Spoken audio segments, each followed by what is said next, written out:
A man who created an actual axe gang was known in China as the king of assassins, Wang Yai Chao. Gesundheit. Probably the damn cat hair. I didn't sneeze, Dave.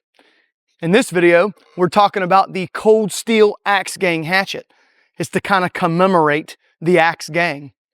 And I'm going to give you guys my first impressions here on this video. And yes, I've made some modifications to it, and we'll talk about that too. So let's get into the axe gang hatchet.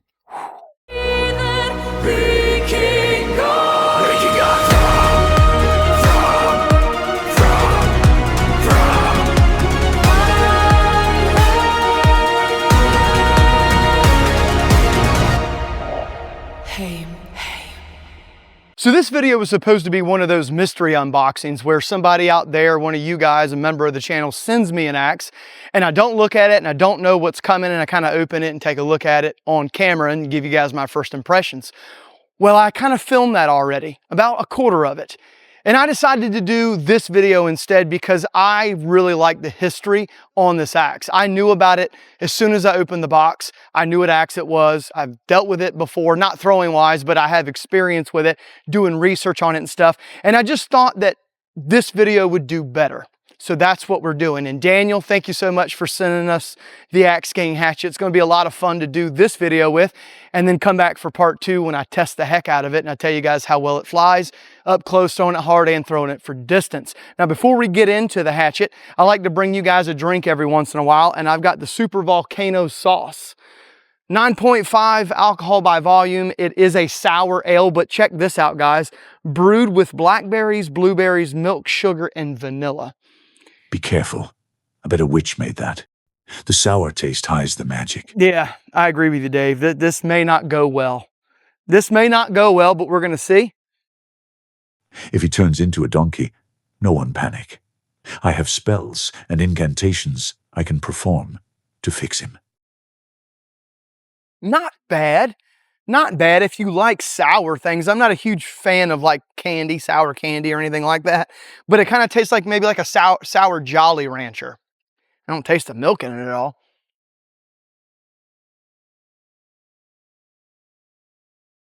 It's pretty good. If you like sour stuff, check out the Super Volcano sauce. I bet it's a super volcano coming out the other end too. You're probably right, Dave. You're probably right. Now, when I tried to do some background on the actual hatchets that the axe gangs used in China, I couldn't really find too much about it. They said that it was this or that, but there wasn't anything like really concrete about it. But they did say that they thought that it was coming anywhere between 16 to 20 inches long. The axe gang hatchet from cold steel comes in at 20 inches. As you can see, I've cut the bottom off here. Down here at the knob, you'll see that it's got some Chinese writing down there. That actually spells out axe gang, which is really cool. Now, the reason why I decided to cut mine down is because whenever I started getting into the Chinese martial arts and all that, they said that a lot of times when they would use these hatchets, they would want them to be kind of smaller so they could be concealed a lot better. And I'll be honest with you, a 20-inch hatchet isn't going to be easily concealed. And they even talked about how they would do it, which would be to take it to where it is as long from your elbow as it is to your fingertips. And the reason being is that if you're walking, you can conceal it like this. It's going to go up a little higher. If it's longer, it's going to be a little less wieldy, I guess you could say. So you could slip it right up into your jacket at 16 inches long and be able to deploy it and utilize it if you need to, which is why I decided to cut mine down to 16 inches. As you guys know, I've told you that I think the best length for axe throwing is between 14 to 16 inches. You could get away with 17, but that sweet spot for me is 14 to 16 inches. Just my opinion. Speaking of the handle, let's talk about it. Now, the cool thing about this handle is that you get more of a squarish handle. Really long from top to bottom, really thin from left to right. But it does have a squared feel to it, as you can see here. I'll show it to you, okay? Now, I'm not a big fan of square handles, but if you don't know, they use square handles in axe throwing competition because it indexes the bit a little bit better for you when you're throwing.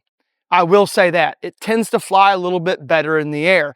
Now, I found that square axe handles don't let me throw really hard like I do with an oval-shaped handle, but for distance, squared handles are really good because it keeps that cutting edge orientated towards the target, and you get less wrist roll, and the axe just wants to fly a little bit better because it's orientated in a way in your hand to where you're not twisting your wrist. So I will give it credit. Being able to smash or throw a little bit of a squared handle will help most people out there, and that's what you get with the Cold Steel Axe Gang hatchet. I feel like it could be really wieldy if I needed it to. I feel like I could throw it really hard and even throw it for distance. So that's really cool.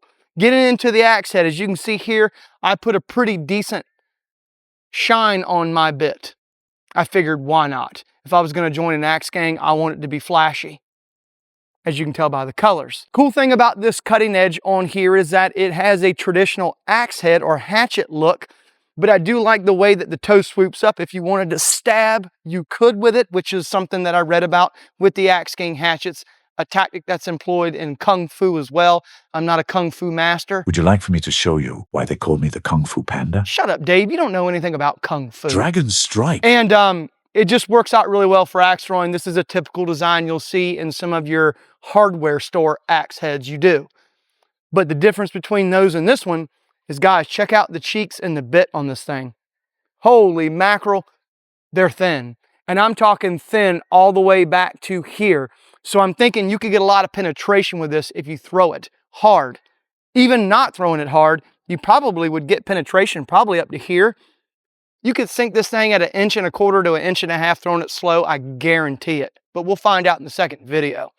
As far as the design of the axe head back here in the pole, you know, it's kind of a beefy pole, but it's not too thick, and it kind of accelerates really fast downward towards the cheeks, which is really nice.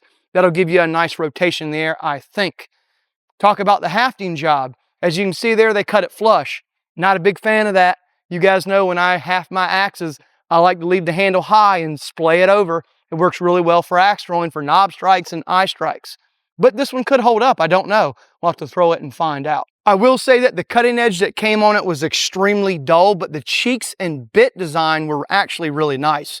So it didn't take me long at all to get a very, very sharp cutting edge on this, and this thing is extremely sharp. In case you're wondering how sharp it is, I wouldn't push that any farther down on my hand. Man, I got this thing really sharp. So that was really cool too. It took not much effort at all to get it really sharp. Let's do a little bit of a weight test and do a rotation test to see how well it's gonna fly in the air. First, we'll do a weight test. See where we're at? We'll go about right here. Of course, it's head heavy, guys. I could have told you that already. Let's do our rotation test to see if it's gonna rotate in the air and wobble at distance. I don't think it's going to. I think it's gonna flip over pretty quick, but let's see what happens. Put it right here and look at that, boom. Told you guys, this thing is probably gonna fly really well in the air at double and triple rotations. I'm not 100% sure about quadruples. We'll have to take it back that far and throw it, but I think triple rotations and then just speculation here with those tests, I think it's gonna fly really well. It feels really good in the hand. Let me know what you think of the Cold Steel Axe Gang hatchet. As far as the dye goes, it's not dry. I just did it last night, so it hasn't dried completely yet, but we did a red with a dark brown, and then I think it faded really well with the black on the axe head and then the polished bit here. I can't wait to throw this thing, guys. I think it's gonna be awesome. I really do like it in the hand. It feels really good. I feel like it could be wieldy, and it's just overall, I think it's gonna be really good. 1055 carbon steel on the axe head here, so I think it's gonna hold its edge retention just fine, and you do get a nice hickory handle. 45-degree grain orientation down at the knob, a little bit of grain run out, but I think it's going to be okay. The only thing that I will say about this from the get-go, looking at it, is the hafting job. That's the only thing I ever really consider whenever I'm looking at a hafted axe that's going to probably break, is wooden handles. It just happens. And looking at this one, guys, we got a little bit of space right there. If this was my axe or my hatchet, what I would have done was brought it down to about right here. Probably another 1/2 to 3/4 of an inch, It would have filled that space in. I would have got it coming out of the top of the axe head and I would have splayed it over. But I will say this, if it does come loose, we've got plenty to half this head farther down on this axe handle and use it so that way it doesn't come loose. But it may not. The reason why I kind of gravitated to the story is because Wang Yung Chao, the king of assassins who created the axe gang, started a labor trade union. And he merged with dock workers. And you guys know I'm a dock worker technically. And he gave them a bunch of hatchets to go after the labor commission because they felt like they were being treated unjustly. I guess you would call that a strike. But back then they called it an axe strike. Ha ha! We've created something, Dave. Trademark it. Ooh. Thanks for all the support, guys. I really appreciate it. I hope you enjoyed the hatchet. Let me know in the comment section. And remember, it's always for the love of these axes, hatchets, and tomahawks. But until next time, see ya. Come back for part 2 so I can tear up with this thing and you can watch it.